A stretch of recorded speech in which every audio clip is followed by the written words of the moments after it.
Hello everyone, welcome to our YouTube channel Shiksha Alliance. Today we are going to start our daily current affairs session in which we will cover important news from several newspaper, PIB and various government sources. So let's begin our session. Our first topic is NAFIS. हम जानेंगे NAFIS के बारे में. Ministry of Home Affairs in India had directed Central Law Enforcement Agency including the CBI, NIA and Narcotic Control Bureau to access and share their record with the National Fingerprint Database NAFIS, National Automated Fingerprint Identification System. तो ministry of home affair जो है भारत की, उन्होंने direct किया है central law enforcement agency को, इसमें कि CBI, NIA, narcotic control bureau भी आते हैं, तो वो एक्सेस कर पाएंगे और शेयर कर पाएंगे रिकॉर्ड को नेशनल फिंगरप्रिंट डाटाबेस नाफिस का, national automated fingerprint identification system जो है Nafis. The database known as NAFIS is a web-based application that serves as a central repository of criminal fingerprint data collected from various state and union territory. जो आपका national automated fingerprint identification system NAFIS है, ये एक web based application है जो कि काम करता है सेंट्रल रिपोजिटरी के तौर पे. क्रिमिनल फिंगरप्रिंट डाटा को कलेक्ट किया जाता है अलग अलग स्टेट और यूनियन टेरिटरी से. मकसद क्या है इसका? Aim is to enhance the ability of this agency to identify criminal and expedite investigation by leveraging the comprehensive fingerprint data available in the database. इसका मकसद है कि इनहेंस किया जाए जो एबिलिटी है इस एजेंसीज का, ताकि आइडेंटिफाई करने में क्रिमिनल को और एक्सपर्टाइज करने में इन्वेस्टिगेशन को लिवरेज करने में मदद मिले कम्प्रिहेंसिव फिंगरप्रिंट डाटा के माध्यम से, जो कि अवेलेबल होगा डाटाबेस में. कंसेप्चुअलाइज इसको कब किया गया था? तो नेशनल क्राइम रिकॉर्ड ब्यूरो के द्वारा 2022 में किया गया था. किसके द्वारा मैनेज किया जा रहा है? तो सेंट्रल फिंगरप्रिंट ब्यूरो के द्वारा एनसीआरबी के. यूनिक आइडेंटिफायर की अगर हम बात करें तो असाइन किया जाता है एक unique 10 digit national fingerprint number को हर एक पर्सन के लिए जो अरेस्ट होते हैं क्राइम से. लाइफ टाइम यूजेस की अगर इसकी हम बात करें तो जो नेशनल फिंगरप्रिंट नंबर है इसका यूज होता है पर्सन के लाइफ टाइम तक, और ये डिफरेंट है क्राइम जिसको कि रजिस्टर किया गया है एफआईआर और जो कि लिंक्ड है एनएफएन से, crime and criminal tracking network system database से. तो दोनों अलग अलग है. फिंगरप्रिंटिंग हिस्ट्री की अगर हम बात करें तो पहली बार ऑटोमेटिक फिंगरप्रिंट डाटाबेस जो था 1992 पे हुआ था. फैक्ट 1.0 ये रिकमेंड किया गया था नेशनल पुलिस कमीशन के द्वारा. फैक्ट 5.0 को अपग्रेड किया गया 2007 में, अब बाद में इसको रिप्लेस कर दिया गया नाफिस से 2022 पे. हिस्टोरिकल सिग्निफिकेंस इसका क्या है?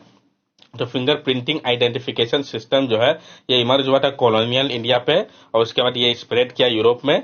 विलियम हेर्सेल जो है उन्होंने इंट्रोड्यूस किया था फिंगर प्रिंटिंग को, जो कि रिड्यूस कर रहा था फ्रॉड और फॉर्जरी को.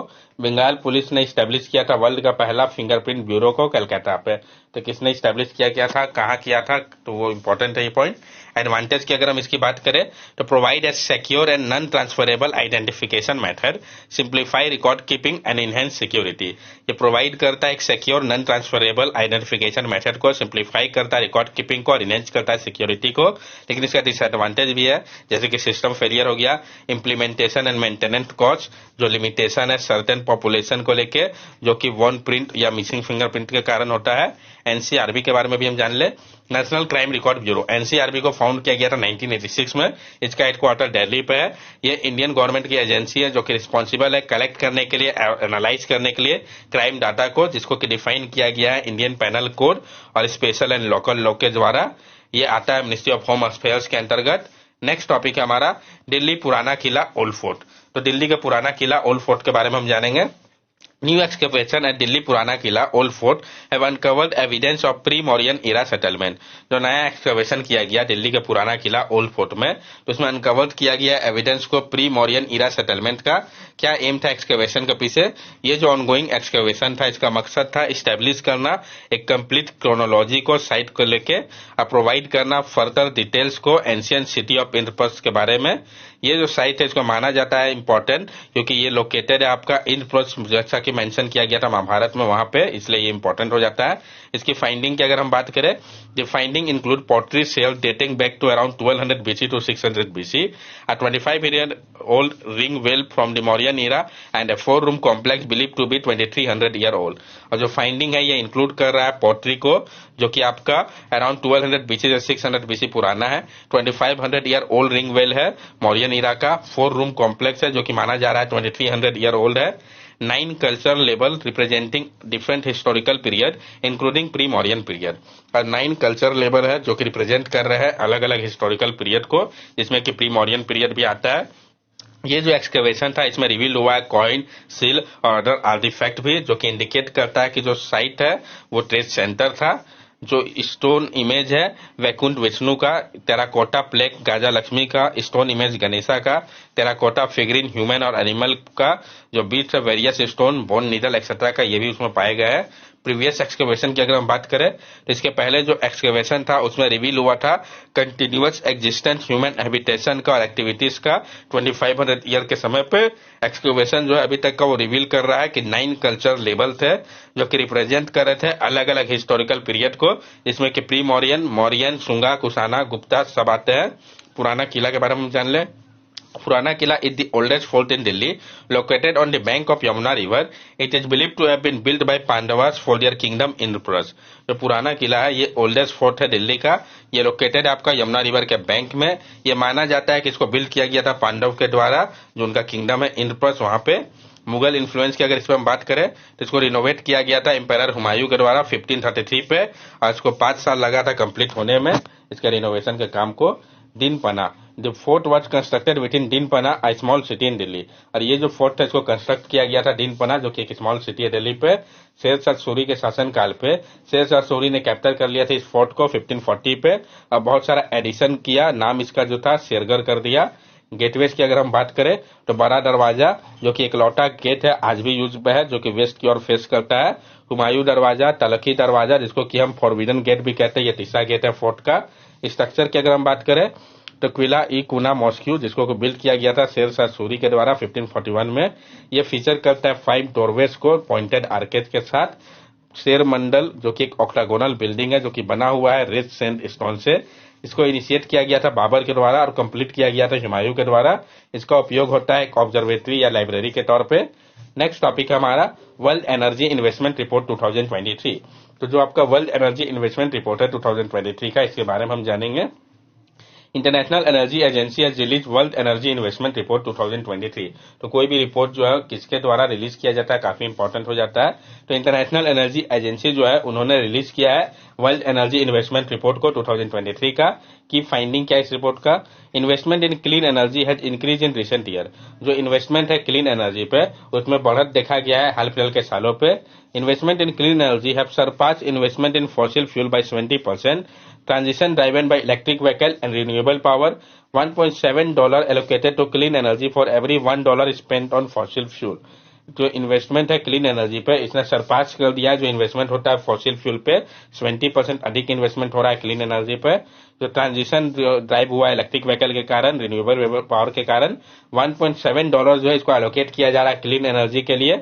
हर एक $1 जो कि स्पेंड होता है फॉसिल फ्यूल पे, तो $1.7 क्लीन एनर्जी के लिए हो रहा है। क्लीन एनर्जी इन्वेस्टमेंट जो है वो कॉन्सेंट्रेटेड है एडवांस इकोनॉमी के पास ही। 90% जो बढ़त देखा गया है क्लीन एनर्जी इन्वेस्टमेंट को लेकर 2021 के बाद से, तो वो एडवांस इकोनॉमी में भी है, जैसे कि चाइना हो गया। इंडिया ने शो किया है स्ट्रॉन्ग इन्वेस्टमेंट सोलर एनर्जी के सेक्टर पे। Challenges in transitioning toward clean energy, कुछ प्रॉब्लम है तो चेंजेस लाने की हम कोशिश करें ट्रांजिशन करने की क्लीन एनर्जी की ओर। तो हर्डल्स जैसे कि हायर इंटरेस्ट रेट हो गया, जो एम्बिग्युअस पॉलिसी फ्रेमवर्क है, मार्केट का डिजाइन हो गया, और जो फाइनेंशियल कॉन्स्टेंट है यूटिलिटी को लेकर और हाई कॉस्ट कैपिटल है, ये सारे कुछ चैलेंजेस है जिसको टैकल करने की आवश्यकता है। इंटरनेशनल एनर्जी एजेंसी के बारे में हम जान ले पहले। आईईए इंटरनेशनल एनर्जी एजेंसी ये एक इंटर गवर्नमेंटल ऑर्गेनाइजेशन है जिसका हेडक्वार्टर पेरिस में है। ये इंश्योर करता है सिक्योरिटी को ऑयल सप्लाई का और प्रमोट करता है एनर्जी कोऑपरेशन को मेंबर कंट्री के बीच में। बैकग्राउंड इसका समझते हैं। Establish in 1974 to ensure the security of oil supply in the wake of oil crisis of 1973-74।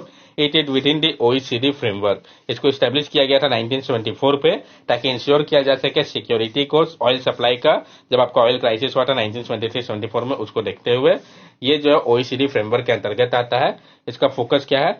ये मेनली फोकस करता है एनर्जी पॉलिसी के ऊपर, जो कि इंक्लूड करता है इकोनॉमिक डेवलपमेंट, एनर्जी सिक्योरिटी और एनवायरमेंटल प्रोटेक्शन को।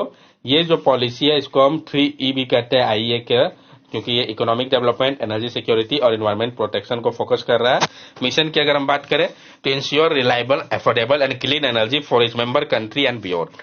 इसका मिशन है इंश्योर करना रिलायबल, अफोर्डेबल और क्लीन एनर्जी को मेंबर्स कंट्री और उसका बियॉन्ड रीजन के लिए। मेंबरशिप्स की अगर हम बात करें तो 30 मेंबर्स कंट्री है, 8 एसोसिएशन कंट्री है जिसमें कि भारत भी आता है, और 3 एसेशन कंट्री है। एलिजिबिलिटी क्राइटेरिया क्या है मेंबरशिप के लिए? जो कैंडिडेट कंट्री है उसको मेंबर होना होगा ओईसीडी का, 90 डेज होगा स्ट्रेटेजिक ऑयल रिजर्व का उसके पास होना चाहिए, जो डिमांड रिस्ट्रिक्ट प्रोग्राम है रिड्यूस करने के लिए ऑयल कंजम्पशन को 10% तक, और लेजिस्लेशन होना चाहिए इमरजेंसी रिस्पांस मेजर के तौर पे, और रिपोर्टिंग ऑब्लिगेशन है ऑयल कंपनीज के पास भी। इंडियन एसोसिएशन विद आईईए, जो भारत का एसोसिएशन है आईईए के साथ, ये एक एसोसिएट मेंबर 2017 में बन गया था। इसने इंक किया था एक स्ट्रेटेजिक पार्टनरशिप एग्रीमेंट को आईईए के साथ 2021 में, और इनवाइट किया गया था फुल टाइम मेंबर के तौर पे भी भारत को। मेजर रिपोर्ट की अगर हम बात करें जो किसके द्वारा रिलीज किया जाता है, इंटरनेशनल एनर्जी एजेंसी के द्वारा, तो जैसे कि वर्ल्ड एनर्जी आउटलुक रिपोर्ट हो गया, वर्ल्ड एनर्जी इन्वेस्टमेंट रिपोर्ट हो गया, world energy statistics, world energy balance, energy technology perspective, India energy outlook report, ये सब इसके द्वारा रिलीज किया जाता है। नेक्स्ट टॉपिक है हमारा एबोकिन, तो हम जानेंगे एबोकिन के बारे में। Scientist have used machine learning to discover a potential new antibiotic called abaucin which target the highly resistant acinetobacter baumannii bacteria. Scientist ने उपयोग करके मशीन लर्निंग का डिस्कवर किया एक पोटेंशियली न्यू एंटीबायोटिक को, जिसको उन्होंने कहा है एबोकिन, जो कि टारगेट करता है हाईली रेजिस्टेंट एसिनोटोबैक्टर बोनोमेनी बैक्टीरिया को। ये एसिनोबैक्टर बोनोमेनी बैक्टीरिया है क्या? तो एसिनोबैक्टर बोनोमेनी जो है ये ग्राम नेगेटिव बैक्टीरिया है, जो कि जाना जाता है अपने एबिलिटी के लिए डेवलप करने के लिए रेजिस्टेंस को मैनी एंटीबायोटिक के खिलाफ। ये एक मेजर काउज है हॉस्पिटल एक्वायर इन्फेक्शन के पीछे का, और इसको माना जाता है रेड अलर्ट पैथोजन के तौर पे। जो बोनोमेनी है वो एक प्रोटेक्टिव आउटर मेम्ब्रेन होता है जो कि अलो करता है इसको रेजिस्ट करने से एंटीबायोटिक के लिए, जो कि चैलेंजिंग बना देता है डॉक्टर के लिए उसको ट्रीट कर पाना। थ्रेट क्या है? ये कॉमनली पाया जाता है एनवायरनमेंट में, जैसे कि सॉइल हो गया, वाटर पे, जिसके कारण इन्फेक्शन होता है ब्लड या यूरिनरी ट्रैक्ट का, लंग्स का या वुंड पे। डब्ल्यूएचओ ने क्लासिफाई किया है इसको क्रिटिकल थ्रेट के तौर पे, और प्रायोरिटी पैथोजन कहा गया है इसको, क्योंकि जो ग्रुप ऑफ बैक्टीरिया फैमिली है इसके कारण ग्रेट थ्रेट है ह्यूमन हेल्थ के ऊपर। वर्किंग ऑफ एबोकिन, जो वर्किंग इसका मूवी समझ ले, तो एबोकिन काम करता है डिस्टर्ब करके नॉर्मल फंक्शन को, जो प्रोटीन है CCR2 को बैक्टीरिया पे। ये डिस्ट्रप्शन अफेक्ट करता है मूवमेंट को सर्टेन मॉलिक्यूल का बैक्टीरिया के अंदर, ये प्रिवेंट करता है उसको पहुंचने से आउटर मेम्ब्रेन तक। इसके कारण जो ग्रोथ है एसिनोटोबैक्टर बोनोमेनिया का ये इनहिबिट होता है, जो कि उसको लेस एबल कर देता है इन्फेक्शन करने से। एबोकिन जो है ये एक सिलेक्टिव है, एक्शन इसका मेनली टारगेटेड होता है एसिनोबैक्टर बैक्टीरिया के ऊपर ही काम करता है, जिसके कारण अदर बैक्टीरिया जो है वो अनहार्म्ड रह जाते हैं। ग्राम नेगेटिव बैक्टीरिया के बारे में भी हम जान लें। ये एक टाइप है बैक्टीरिया का जिसको कि कैरेक्टराइज किया गया है इसके सेल स्ट्रक्चर के कारण, और ये रिस्पॉन्स करता है स्टेनिंग मेथड को, जो कि ग्राम स्ट्रेन है, जैसे कि आपका एक्राइया कोली, इकोलाई, सैल्मोनेला, ये सारे ग्राम नेगेटिव बैक्टीरिया के एग्जांपल हो गए। नेक्स्ट टॉपिक है हमारा India first rare earth permanent magnet plant. India का जो पहला rare earth permanent magnet plant है इसके बारे में हम जानेंगे, ये काफी ज्यादा इंपॉर्टेंट पॉइंट है। तो अभी हाल ही में प्राइम मिनिस्टर ने इनोग्रेट किया था इंडिया का पहला फैसिलिटी को, जो कि प्रोड्यूस करेगा रियर अर्थ परमानेंट मैग्नेट को। कहां पे? विशाखापट्टनम में। ये कहां पे किया गया? विशाखापट्टनम में। परमानेंट मैग्नेट होता क्या है? तो परमानेंट मैग्नेट एक टाइप है मैग्नेट का जो कि क्रिएट करता है मैग्नेटिक फील्ड को बिना कोई आवश्यकता के एक्सटर्नल पावर सोर्स के। इसको परमानेंट इसलिए कहा जाता है क्योंकि एक बार जब ये मैग्नेटाइज हो जाता है तो ये मेंटेन कर सकता है अपने मैग्नेटिज्म को लंबे समय तक। परमानेंट मैग्नेट जो है वो यूजुअली बनता है कुछ टाइप के मेटल या एलॉय से, जैसे कि आयरन हो गया, निकल हो गया, कोबाल्ट हो गया, या रियर अर्थ एलिमेंट जैसे कि नियोडेनियम हो गया, सेमेरियम हो गया, जिसके मदद से परमानेंट मैग्नेट को बनाया जाता है। What are rare earth permanent magnet? ये रियर अर्थ परमानेंट मैग्नेट फिर क्या है? तो जो रियर अर्थ परमानेंट मैग्नेट है ये टाइप है परमानेंट मैग्नेट का ही, जो कि बनता है रियर अर्थ एलिमेंट से, जैसा कि इसका नाम है। रियर अर्थ एलिमेंट ग्रुप है 17 केमिकल एलिमेंट का पीरियोडिक टेबल पे, जो कि इंक्लूड करते हैं एलिमेंट जैसे कि नियोडेनियम, सेमेरियम, डिस्पोर्सियम को। इसके ज्यादा हम डिटेल्स में जानते हैं परमानेंट मैग्नेट के बारे में।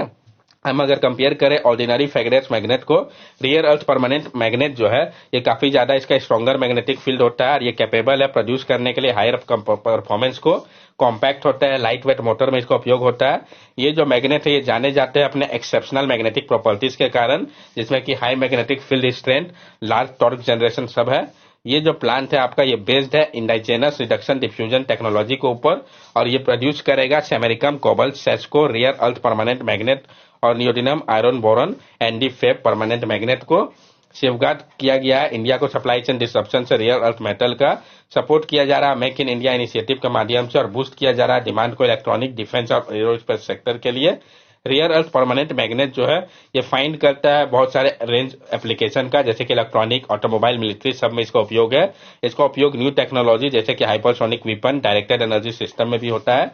एड्रेस करते हुए ग्रोइंग ई वेस्ट जनरेशन को भारत के लिए ये कैटर करेगा जो domestic rear earth metal demand है उसको, साथ साथ प्रोवाइड करेगा मोर रियर अर्थ मेटल को जो कि करेंटली इंपोर्ट होता है, उसमें भी ये हेल्प करेगा। Concern with e waste collection and recycling, क्या चिंता है ई वेस्ट कलेक्शन और रिसाइकलिंग को लेके? तो जो इंस्टीट्यूशन और मैनेजेबल वीकनेस है ये सबसे बड़ा इश्यू है।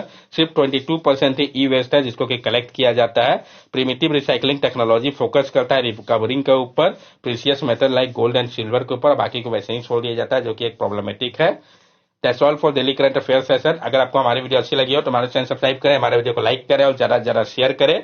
These are our social media link. From here also you can stay connected with us and give us your valuable feedback. Thank you and have a nice day.